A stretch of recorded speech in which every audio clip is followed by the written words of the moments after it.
Are you a son of liberty? Sons of Liberty tees are made in America. Support liberty, the Constitution, and the Second Amendment. I don't know about you, but I'm the gun-owning, God-fearing American Obama warned you about. Click the link below and buy a Sons of Liberty tee today.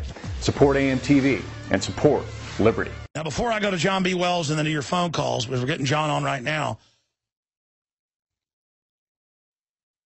you saw a lot of McCain on TV getting some mild questions. But I reviewed a bunch of videos this weekend shot by independent groups like AMTV in Phoenix and others that do a great job.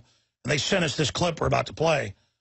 Thank God they did, because I hadn't seen this, of the whole crowd angry at McCain. Not from the crowd, but from behind McCain. You get to see everybody angry at him and agreeing when the guy says, you're a traitor, you're involved with Al-Qaeda, you need to be arrested. And McCain is scared. And he should be, folks, because when everybody figures out how this really works, you guys are all going to be held accountable through a court of law, not an NDAA, but through constitutional court. Because it's all going to come out. McCain met with the leaders of Al-Qaeda in Syria on record earlier this year. Let's go to this bombshell audio clip.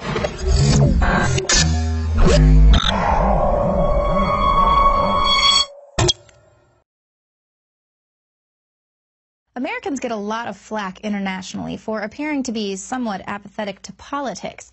But today I'm going to be speaking with Christopher Green of Alternative Media Television. He is one American who is not afraid to stand up to our warmongering politicians and demand some answers to tough questions. All right, Christopher, well, thank you so much for being with us. So Great to be here. You came face to face with John McCain himself this weekend. We did, and he's a bulldog. I'll tell you, he was angry. Did not like the questions we had to ask. Well, you were asking some tough questions. Actually, we're going to go to that clip now. Senator, there are 5 U.S. warships in the Mediterranean right now. Russia and China allegedly are sending warships as well. Russia, China, and Iran have warned the United States of catastrophic consequences if the United States attacks Syria. What are your thoughts on that? My thoughts are that it doesn't concern me in the slightest. And why is that? Because they will not act, just as they didn't act when the Israelis 4 times have taken out targets inside Syria. Syria said that they would react, and they didn't. The United States is the most powerful nation in the world, and we're not going to be intimidated by Russia and China. We are not. So I guarantee you that they will not act. If we launch these strikes against Syria, they will not act. Senator Ted Cruz said yesterday out of Texas that we should not act as Al-Qaeda's air force. The al-Nusra Front is fighting alongside the Free Syrian Army, which is directly linked to Al-Qaeda. Why was the United States fighting against Al-Qaeda in Afghanistan, but now fighting alongside them in Syria? Because your statement is totally false. Your statement could not be more false. That isn't false. That's been well documented. No, your statement is false. So if you want to say that it's not, I'm entitled to say your statement is false. I've been in Syria. Have you been in Syria? No. I have not. No, you have not. It's also clear that the American people overwhelmingly do not support a war in Syria. A research poll said 91% of Americans do not support it. Your statement was false, so I don't have any response to a false statement. Senator McCain, what do you say about your judgment on how to pick the good and evil in Syria when you yourself were photographed?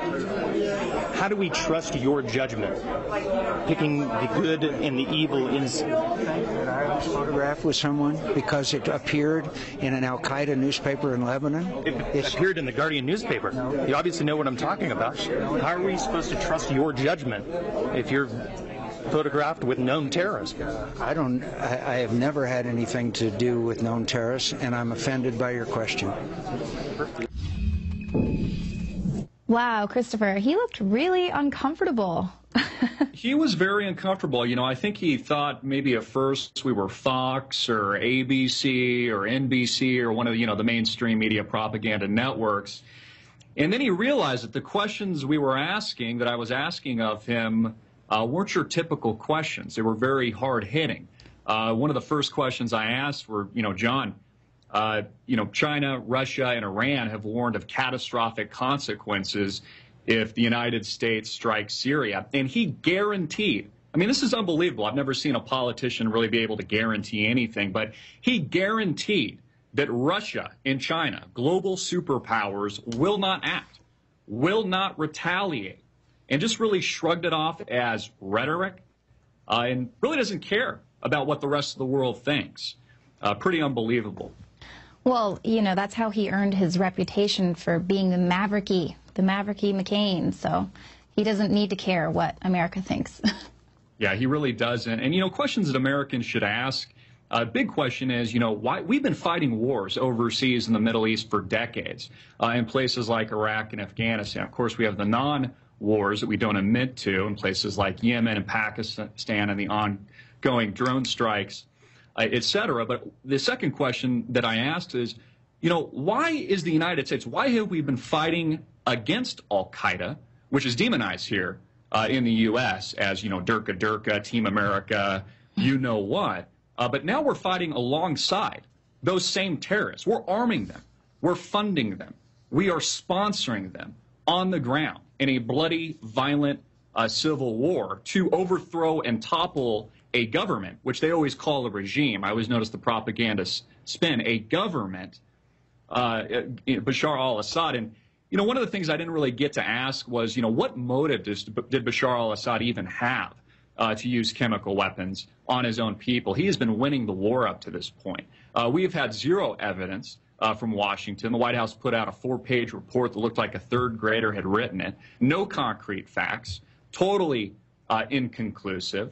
We had Russia. This is another question I didn't get to ask him. I was going to ask him if he's read the 100-page report that's come out of Russia, which is basically diametrically opposing the United States accusation that Assad's government used these chemical weapons. The evidence actually is pointing to the contrary, that it's the insurgents on the ground, the terrorists. I don't like to call them the Free Syrian Army. These are terrorists trying to overthrow Assad's government. So those were some of the questions that we were asking that we never really got to, Leanne. Right. Well, and he wasn't going to answer them anyway because he was deeply offended by your tough, hard-hitting questions. They don't like that. So yeah. Why was McCain actually there meeting with the town of Prescott?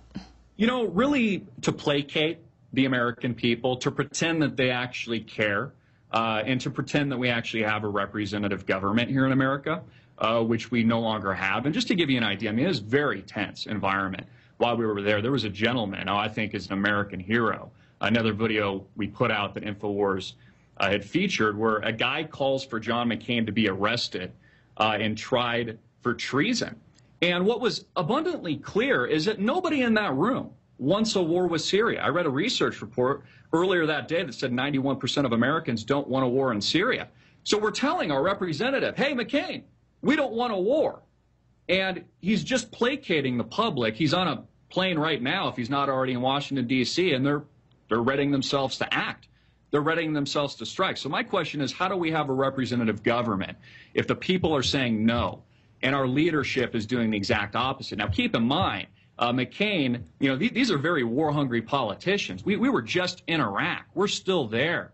We were sold the lie and the false pretense by the George W. Bush administration that it was WMDs, weapons of mass destruction. That was the reason we had to invade Iraq and topple Saddam Hussein. That was a lie.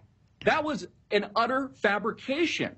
And so these people have no track record. They have a track record of being liars, of lying to the American people. How can we be expected to trust these politicians anymore?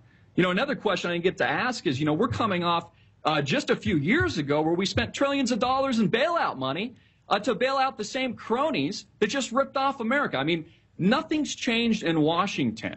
And the key factor here is that what Washington is concerned about is not really just Syria, although this will open up a bigger wound, a bigger flesh wound in the Middle East, I believe will work itself into a regional conflict. What the United States and Israel are concerned about is Iran. They are very worried about Iran and their nuclear capability. So this war in Syria is very much about Iran. And that's why the American people need to be concerned about this, because you have big global emerging superpowers in the name of Russia and China basically calling the United States bluff. McCain seems confident, and he guaranteed that these countries will not act, will not retaliate. Well, as an American and somebody that loves this country, I'm not so sure about that. Right. Actually, when you were asking him those questions, McCain, his response reminded me a lot of when Bush, when W was confronted, when he sort of changed the war rhetoric from Osama bin Laden to then Saddam Hussein, and he said, well, I'm not worried about Osama bin Laden. He's the least of my worries. Now we need to worry about these weapons of mass destruction in Iraq. And the media just went with it. They were like, oh, okay, well, that makes sense. You know, that sort of reminds me of exactly what McCain is doing here. Like, you know, I'm not worried about that. So absolutely, it feels very much like an instant replay. But this is far more dangerous, in my opinion. This is not Iraq. This is not Afghanistan. This is very, very scary. I mean, keep in mind, Russia collapsed. They collapsed in a war in Afghanistan. This could very, very well be how the United States ultimately collapses. You know, coming off of 2008. No one wants to talk about what's happening economically right now. The fact that we have a debt that's spiraling out of control, that we're operating on thin air, 0% interest rates, quantitative easing into infinity. This is all about debt. This is about insolvency and bankruptcy here in the United States. This is another way that the United States can actually reset that debt, by dropping bombs on innocent civilians. And see, this is a fundamental point that we all need to consider. The U.S. government, in my opinion, could care less about the civilians on the ground in Syria. They care about money. They care about resetting the debt here in the United States, and they care about power. So selling us on the idea that this is a humanitarian effort, and you notice how the president, Barack Obama, always likes to lump the kids in it. You know, what about the children? What, you know, children are dying. He did the same thing with gun control and Sandy Hook and these other false flag events that we've had. This is just mainstream media and political propaganda to push the United States into another war with the real sights on Iran. Bottom line, Israel and the United States want to destroy Iran. Right. Well, yeah, I mean, that's what Kerry just came out today and was talking about, you know, the Holocaust and Rwanda, and sort of tugging on all these times when the world just sat aside before in the past, and you know, hundreds of thousands of people have died. So he's really tugging on America's heartstrings to say, you guys should be compassionate about this situation here. Why do you think that they're going with this angle of compassion and humanitarianism? Well, that's a very easy way to garner support among the people that are too busy watching football, or, you know, being entertained, you know, at the movie theaters, or going about their day-to-day lives, to really be concerned about Syria. I mean, I have people I talk to, they say, Christopher, I don't care about the Middle East, nuke the whole place. That's honestly how a lot of Americans feel.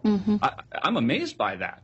I think America has something else coming to it if they think we're just going to continue to strike these countries without any repercussion. And what it's done is it's formed a coalition in the Middle East. You know, these countries in the Middle East have their differences, but they have a common enemy in the United States now, and they're getting stronger. And it's not just Syria, it's not just Iran, it's emerging superpowers like China and Russia that we need to be concerned about. This goes back all the way to Edward Snowden. The surveillance war that we are fighting, this information war, these leaks, you know, everything we do now is, you know, pre-programmed, being monitored on a daily basis. So we are in an information war, we are in a surveillance war, and we are very much living through a physical war overseas. You know, people think that it can't happen here. They think that the United States can't be invaded. They don't think that we could potentially have Chinese invade our country. You know, I joke, you know, I wonder what the debate on gun control will be like once we're invaded. You know, people are going to wish, you know, maybe they'll think twice about it when that happens. Exactly. Well, the video that we just watched has already gotten about 60,000 views on alternative media television. And then the other one where the man was calling for John McCain's to be tried for treason, that's gone over 100,000 views here. So it's definitely an info war going on. But I'm curious, how long was McCain in that room with you all? And then what was his demeanor like after you all really hit him with those hard questions? Yeah, the demeanor was really tense. He was there for about an hour. There were just regular people, Americans, good Americans, like the guy that called for John McCain to be arrested and tried for treason, speaking, raising their voices, raising concerns. Part of the story that you didn't see is when we turned off the cameras, McCain actually got in our face and started yelling at us. Wow. I mean, bulldogging. It was a confrontation. And basically said that he said something along the lines that we gave the media a bad name. That's what he said, because we're asking tough questions of our politicians. We're holding these people accountable. We're saying we don't want a war. We're arguing with them. I mean, this is the representative media, and people like McCain, they need to get used to it because they're going to be seeing a lot more of us. They're going to be seeing a lot more of InfoWars, and they just can't stop us. This is representative media now, and this is a representative republic. And these people work for us. I think a lot of Americans forget that. And our politicians need to be reminded of that. So if we do not want a war here in America, we should not go to war. And to do anything else really is, as this guy called for in that video that has 100,000 plus views, really is an act of treason. Exactly. Well, speaking of alternative media sort of winning the info war, talk to me a little bit about your radio program. You've got the YouTube channel, Alternative Media Television. Correct. We've got a YouTube channel that has really exploded in recent months over the past few years. We have over 100,000 plus subscribers, 16 million views worldwide. This has just been a grassroots effort from the very beginning. Sometimes I'm amazed of how far we've come. We are entirely supported and funded by our audience. And we focus on truth. We ask the hard-hitting questions every single day. I have a radio show as well. You can find us at amtvmedia.com, and you can find us at AMTV and Seagreen34, which is our handle on YouTube. And we are just growing like gangbusters right now. We are very, very excited, and we will keep asking and demanding that these politicians answer us when we speak to them. So it's pretty incredible how the paradigm of traditional, archaic media is changing, and it really is power to the people. We're adding all kinds of amazing contributors to our platform, and it's a very exciting time for us. Well, we are very excited to see what you are going to come up with next. The way you stuck it to McCain this weekend, I'm sure we're going to have a lot more interesting and controversial videos coming out of Alternative Media Television. Christopher, Absolutely. Thank you so much. Thank you. Well, there is the rise of alternative media.